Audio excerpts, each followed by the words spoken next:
You ask Tiger to solve. This deals with linear equations with one unknown. The final result is x equals 8/3. Let's solve it step by step. Swap sides. Isolate the L. Multiply both sides by inverse fraction 2/3. Group like terms. Multiply the coefficients. Simplify the fraction.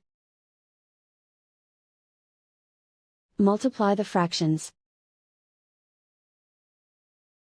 Simplify the arithmetic.